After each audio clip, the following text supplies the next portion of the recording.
एवढ्या दिवसानंतर पीजीमध्ये पहिल्यांदा चहा प्यायला भेटलाच भाऊ एकदाचा. सकाळपासून चहाची वाट बघता बघता संध्याकाळ झाली. एकदाची चहा बनवायची तयारी सुरू झाली. त्यात पण यांना कळत नाही की शेगडी चालू कशी करायची, कोणते पण बटणं दाबता येत्या.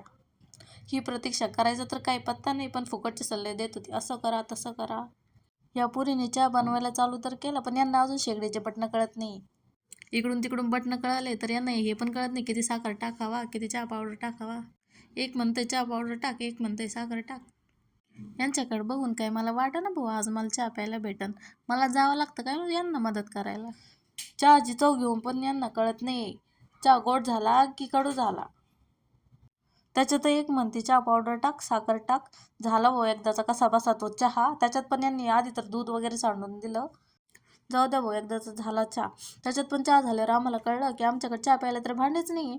मग त्याच्यानंतर आम्ही इकडून तिकडून कप, ग्लास, फुलपात्रे सापडले.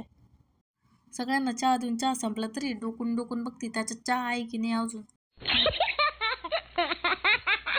चला भाऊ मला वाटलं आता भेटला एकदाचा चहा प्यायला, पण काय ह्या पुरी यांचे काही स्नॅपच संपत नाही. जाऊ दे भाऊ यांना घेते मी माझा चहा पिऊन.